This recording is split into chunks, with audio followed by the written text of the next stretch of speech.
लाल button को दबा के सब्सक्राइब करें हमारे चैनल को और क्लिक करें बेल आइकॉन को ताकि आपको आने वाली वीडियोस मिलती रहें बिल्कुल free. Hit the red button for subscription and click the bell icon for upcoming videos, it's free.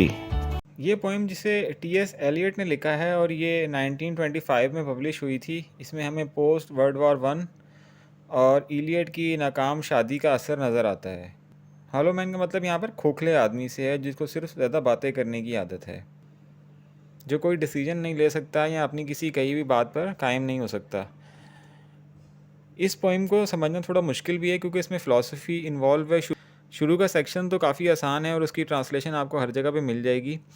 इसके बाद जो है इसका थर्ड, फोर्थ और फिफ्थ पार्ट काफ़ी मुश्किल है और उसमें क्योंकि फ़िलासफ़ी इन्वॉल्व है तो मेरी कोशिश यही होगी कि जितना मैं आप लोगों को समझा सकूं। ये पोइम स्टार्ट होती है एक एपिग्राफ से जो कि जोसेफ कॉनरेड के हार्ट ऑफ डार्कनेस से लिया गया है। इसमें वो पोइट कहता है कि we are the hollow man, we are the stuffed man. हम खोखले आदमी हैं, हम भूस भरे हुए आदमी हैं। स्टफ्ड मैन जैसे वो खेतों में आपने देखा ना कि उसमें भूस भर के वो परिंदों को डराने के लिए खड़ा कर देते हैं, या खिलौने होते हैं, बियर होते हैं, उनमें रुई भरी होती है। तो वो कह रहा है कि हम खोखले आदमी हैं और स्टफ्ड मैन है, भूस भरे आदमी हैं, यानी हम सिर्फ बातें कर सकते हैं, अंदर से हम लोग बिल्कुल खाली हैं। Leaning together headpiece filled with straw alas. हम इकट्ठे एक दूसरे का सहारा लिए हुए खड़े हैं, दिमाग तिनकों से भरा है, यानी दिमाग में अक्ल नहीं है, कुछ सोच नहीं है अपनी। Our dried voices when we whisper together. हमारी खुश्क ड्राई आवाज़ें जब हम इकट्ठे विस्पर करते हैं यानी सरगोशी करते हैं, आहिस्ता से बात करने को। Are quiet and meaningless as wind in the dry grass. वो जो हमारी सरगोशियाँ हैं, जो हमारी खुश्क आवाज़ें हैं, वो ऐसे ही है, वो मीनिंगलेस हैं, उनका कोई मतलब नहीं है, यानी बेमतलब की बातें करते हैं। और ऐसे ही है जैसे कोई सूखी घास में हवा चलती है। सूखी घास क्योंकि किसी काम की नहीं होती, उसे जानवर भी खाना पसंद नहीं करते, तो वो कह रहा है कि जैसे हवा में हवा चलती है तो सूखी घास उड़ती है, तो उसका कोई फ़ायदा नहीं होता। इसी तरह की हम लोग बातें करते हैं जिनका कोई मतलब नहीं है। और rats feet over broken glass in our dry cellar. या जिस तरह चूहे चलते हैं टूटे हुए टुकड़ों पर हमारे सेलर में, इस तरह की बातें करते हैं। Shapes without form, shades without colour, paralysed forces, gesture without motion. Shape है जिसकी कोई फॉर्म नहीं है, यानी कोई बेढंगा आदमी है जिसकी कोई फॉर्म नहीं है। और शेड ऐसा है जिसका कोई कलर नहीं है, यानी बेमतलब चीज़ें हैं। शेप है तो उसकी कोई फॉर्म नहीं है, अगर शेड है तो उसका कोई कलर नहीं है। और पैरालाइज्ड फोर्सेस, यानी वो बात करना तो चाहते हैं लेकिन कर नहीं पाते। पैरालाइज हैं नहीं, लेकिन पोइट ऐसा कह रहा है कि वो उनका जो रिएक्शन है, उनकी जो सोच है, वो ऐसा ही है जैसा कोई पैरालाइज आदमी हो जो कुछ कर ना पाता हो। और जेस्चर भी ऐसे होते हैं जिनमें कोई मोशन नहीं होती, यानी बातों में कोई जान नहीं होती। Those who have crossed with direct eyes to death's other other किंगडम। और जो लोग जा चुके हैं, मौत की आंखों में आंखें डालकर दूसरे जहान में जा चुके हैं, यानी जिनकी डेथ हो चुकी है। Remember us if at all not as lost violent souls but only as the hollow man the stuffed man. अगर हमें याद करेंगे भी तो एक बहादुर रूह की तरह नहीं करेंगे, बल्कि हमें खोखला आदमी ही समझेंगे, कोई भूस भरा हुआ आदमी ही समझेंगे। यानी जो दूसरे जहान में लोग हैं वो भी हमें अच्छा नहीं समझेंगे, क्योंकि हमारी जो एक्टिविटीज़ है इसको लेकर या जिस तरह की हम लोग बातें करते हैं, उसी वजह से जो दुनिया से जा चुके हैं वो भी हमें अच्छा नहीं समझते। Eyes I dare not meet in dreams, in death's dream kingdom. These do not appear. There the eyes are sunlight on the broken column. Hollow man जो है वो किसी की आंख में आंख डालकर भी नहीं देख सकता, वो खौफज़दा है, उन्हें फ़िक्र है। और क्योंकि सूरज की रोशनी काफ़ी ब्राइट और डायरेक्ट होती है, ब्रोकन कॉलम का जो जिक्र है शायद ही किसी कब्रिस्तान की कब्र को ज़ाहिर करता है जहाँ पर सूरज की रोशनी पड़ती है। तो जो हॉलो मैन है वो इस तरह के डायरेक्ट इंटरेक्शन को अवॉइड करता है, वो डरता है इस तरह के किसी भी डायरेक्ट इंटरेक्शन से। अपनी मौत के बारे में सोचकर भी वो बहुत डरता है। There is a tree swinging and voices are in the wind singing, more distant and more solemn than a fading star. दरख्त लहरा रहे हैं सब और आवाज़ें हवा में गुनगुना रही हैं। ये लोग रियलिटी का सामना नहीं कर सकते। आफ्टर लाइफ से ये लोग जो ज़िंदगी का बाद का सफ़र है उससे बहुत खौफज़दा हैं, सच का सामना नहीं कर सकते, इसलिए ये एक बनावटी ज़िंदगी गुजार रहे हैं। Let me be no nearer in the death dream kingdom, let me also wear such deliberate disguises, red coats, crow skin, crossed staves in a field, behaving as the wind behaves, no nearer, not the final meeting in the twilight kingdom। अब वो यहाँ पर poet शायद जो human है उसकी एक उसको एक रैट के तौर पे या क्रो के तौर पर देख रहा है कि यहाँ पर जो लोग हैं इस किंगडम में वो ऐसे ही रिएक्ट कर रहे हैं जैसे कि कोई रैट या क्रो रिएक्ट करता है, और जिस तरफ भी हवा चलती है वो उसी तरह का उनका रिएक्शन होता है। यानी अगर हवा एक तरफ चल रही है तो वो उसी तरफ हो जाते हैं, अगर दूसरी तरफ चल रही है तो दूसरी तरफ ही हो जाते हैं। और वो जो डे ऑफ जजमेंट है, मौत का दिन है, तब तक वो इसी कंडीशन में ही रहना चाहते हैं। यानी वो किसी भी मुश्किल का खुलकर सामना नहीं करना चाहते, उन्हें जो आसानी नज़र आती है वो उस तरफ हो जाते हैं। फिर वो कहता है कि this is the dead land, this is the cactus land, here the stone images are raised, here they receive the supplication of a dead man's hand under the twinkle of a fading star. Hollow man ऐसी जगह रहता है कि जो एक desert की तरह है, जहाँ कैक्टस ही सरवाइव कर पाता है। कैक्टस एक ऐसा पौधा होता है जो बहुत कम पानी में या उसे पानी ना भी मिले तो वो सरवाइव कर जाता है। तो वो पोइट कह रहा है कि ये ऐसे डेजर्ट में रहता है। स्टोन इमेजेस का जो जिक्र किया है, इसको आप एक झूठी उम्मीदें समझ लें कि ये लोग जो हैं एक झूठी उम्मीदें बांध लेते हैं और इतनी ज़्यादा एफ़र्ट नहीं करते, बल्कि एक झूठी उम्मीदों के सहारे अपनी ज़िंदगी गुजार रहे हैं और वो अपनी ज़िंदगी को इमॉर्टल बनाने की कोशिश कर रहे हैं कि शायद वो कभी मरेंगे नहीं, और कोशिश करते हैं कि हमारी ज़िंदगी जो है वो लंबी होती जाए। वो मुर्दा ही हैं क्योंकि उनके एक्शन रिएक्शन से ये लगता है कि वो मुर्दा ही हैं, लेकिन उन्हें मौत की वादी में जाते हुए डर लगता है। Under the twinkle of a fading star, तो जो स्टार है वो एक तरह की होप की अलामत होता है, होप को रिप्रेजेंट करता है। तो वो फेडिंग स्टार यानी वो जो स्टार है उसकी रोशनी भी बहुत कम हो गई है पहले से। Is it like this in death's other kingdom, walking alone at the hour when we are travelling with tenderness, lips that would kiss from prayers to broken stone.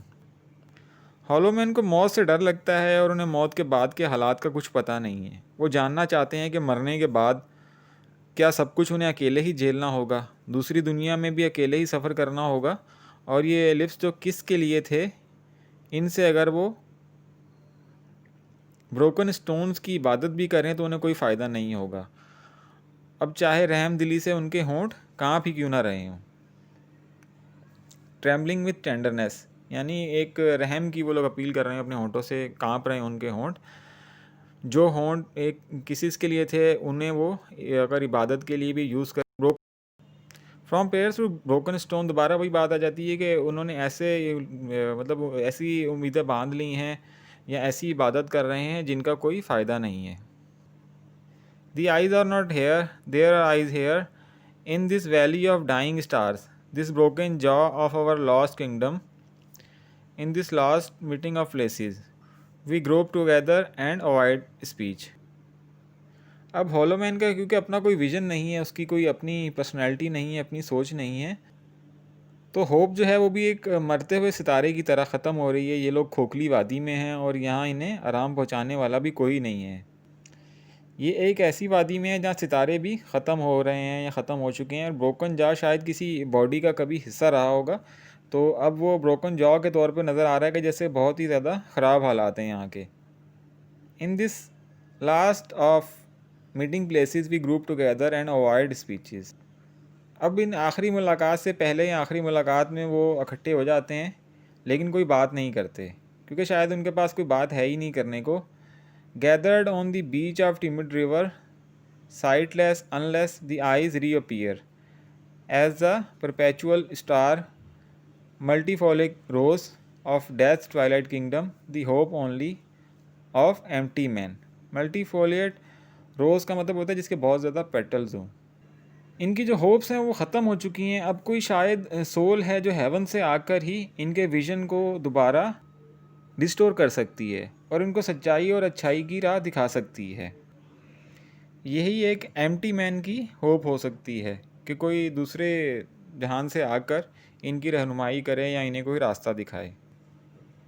वो कहना ये चाह रहा है कि जैसे ये लोग हैं ये फेथलेस हैं बिल्कुल ना, आजकल के लोग हैं, इन्हें अल्लाह पे खुदा पे कोई भरोसा नहीं है, इसलिए ये रिवाइवल जो है मौत के बाद जो इंसान की आगे जो दूसरी ज़िंदगी है उसके बारे में सोचते हुए भी ये खौफज़दा होते हैं।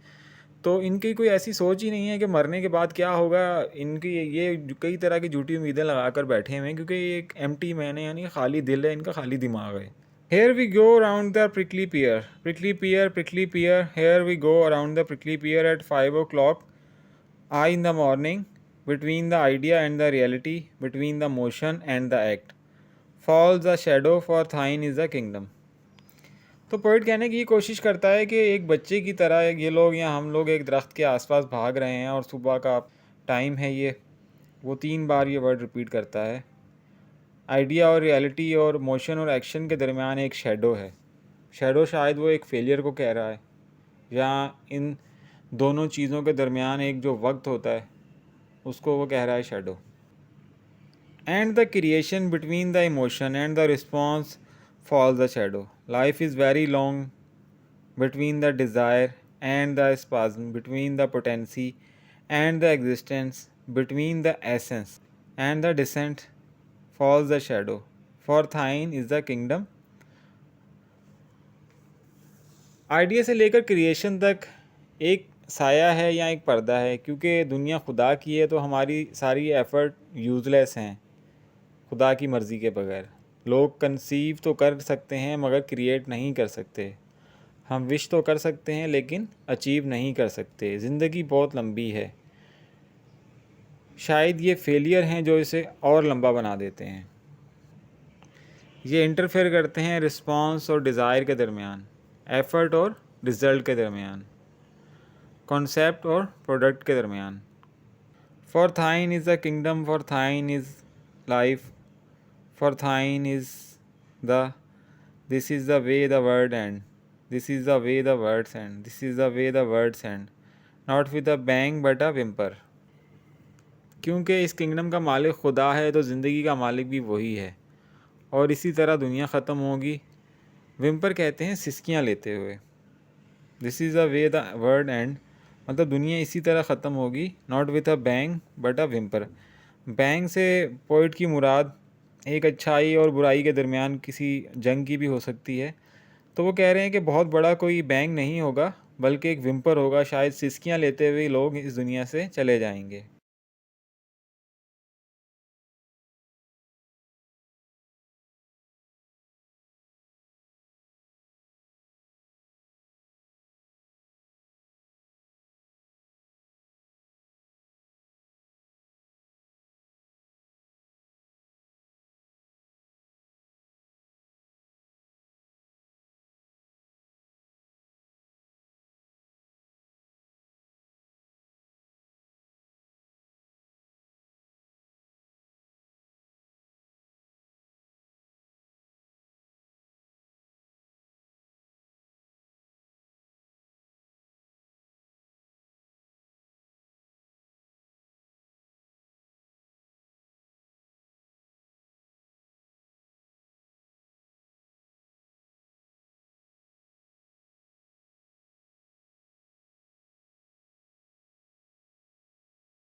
The act falls the shadow for thine is the kingdom.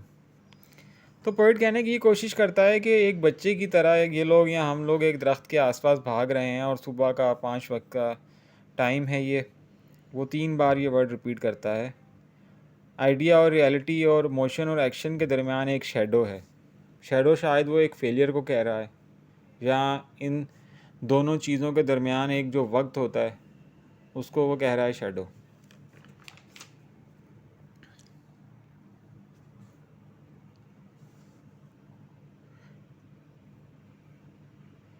And the creation between the emotion and the response falls the shadow. Life is very long between the desire and the spasm, between the potency and the existence, between the essence and the descendants.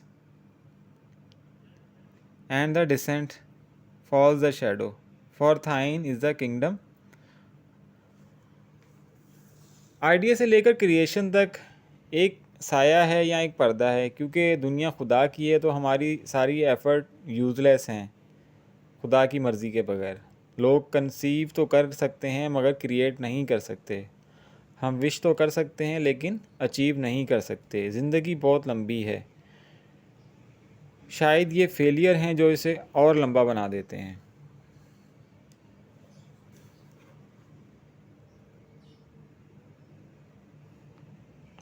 ये interfere करते हैं response और desire के दरमियान, effort और result के दरमियान, concept और प्रोडक्ट के दरमियान। For thine is the kingdom, for thine is life, for thine is the this is the way the word and, this is the way the words and, this is the way the words and, not with a bang but a whimper.